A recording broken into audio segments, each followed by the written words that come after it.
Hey there, this is Harley from Room World. Today I want to talk a little bit more about the Figma products and a neat trick that I've learned about how you can duplicate certain parts of your Figma. This is particularly useful with the Yui figure from K-On! Yui comes with a blank face, as I'll show you right here. A little difficult to see here. A simple blank face, like so. And she also comes with a set of stickers filled with dozens of expressions. I believe there's actually 11 in all. But the problem is that in order to exchange the faces, you have to peel off the sticker every time you want to use it. I've come up with an interesting way to solve this problem, and I think I'd like to share it with you today. So here we see the face turned upside down and stuck on top of a simple straw cut in half. That's also stuck in a piece of modeling clay. I used this inside of a shampoo bottle, as we'll see here. This is once I've cut it all apart. This was placed inside of the shampoo bottle and then filled with a liquid silicone. The silicone, I'll show you here, made a silicone mold. This allows for the duplication of as many faces as you want. So here's a couple of duplicate faces that I've made, and they turned out really great. And here's one of them inset inside of Yui's hair. So now you can have dozens and dozens of extra faces, so you don't have to scrape off the sticker each time you want to make a new expression for Yui.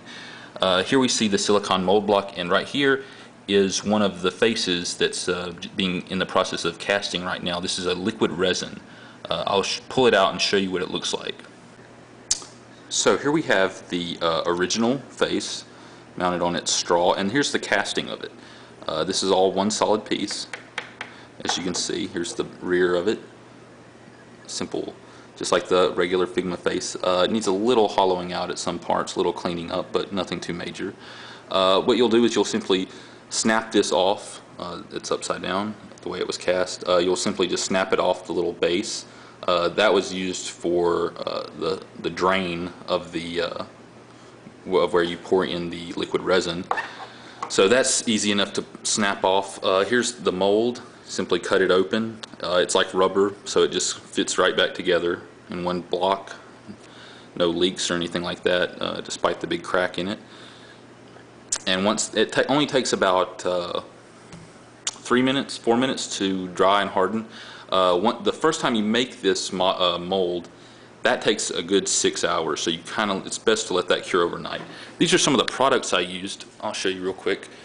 These are the two bottles that make the liquid resin.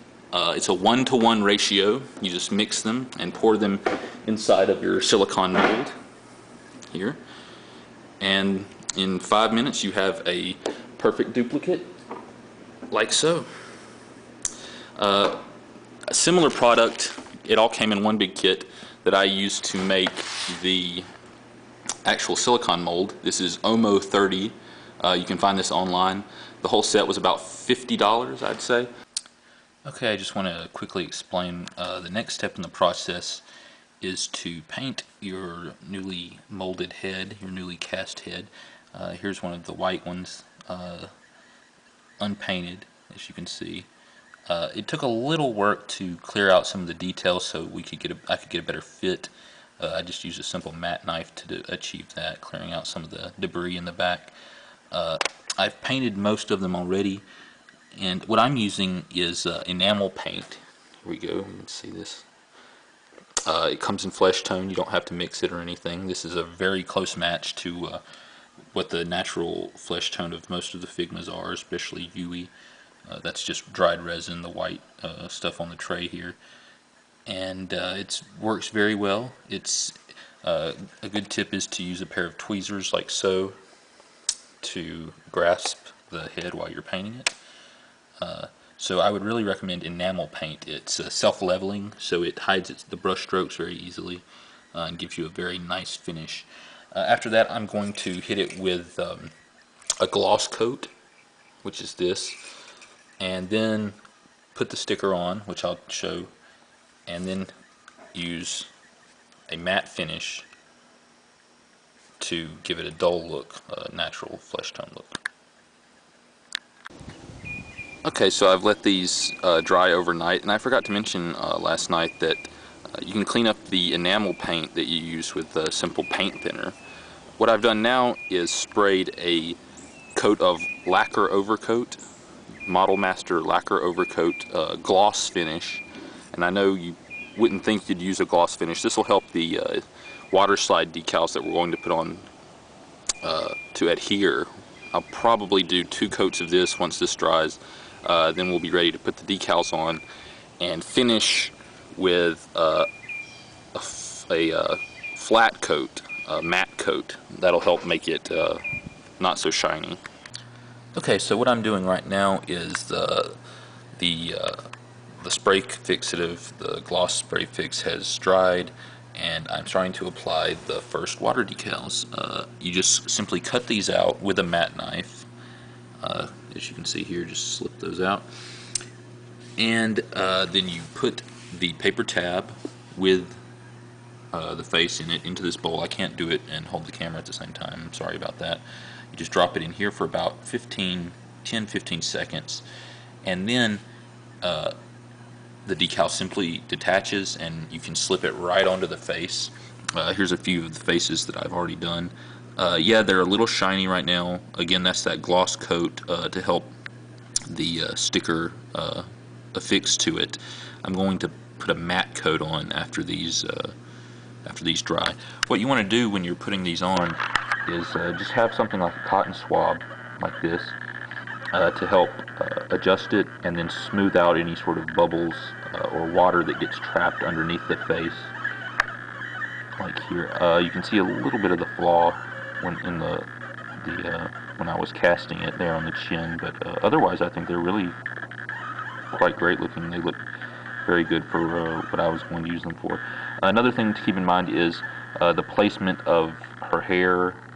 When you're placing the faces, you want to make sure that the eyebrows are positioned so that they'll show through the top of her hair there. You might have to move the faces down a little bit more than you would necessarily think. This is the original face, so as you can tell, not a huge difference. This is the one that was included, the plastic one, and these are the resin ones that I've made so far. So I'm going to put the stickers on the rest of these, and we'll see how they turn out.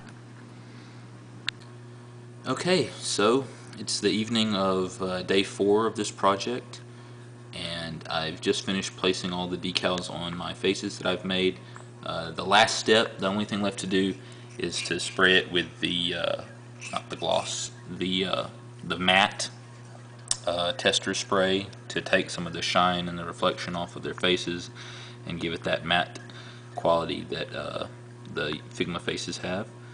I'm pretty pleased with how it turned out. There was one kind of small flaw in the cheek from the casting process that I could have just used some sandpaper to clean up, but I was in a hurry. I really wanted to see how this was going to turn out. This was my first time doing anything like this, so if I can do it, I'm sure all of you out there can take a stab at it and probably have some really good results. So I hope you enjoyed this. I hope this was informative. Thanks for watching.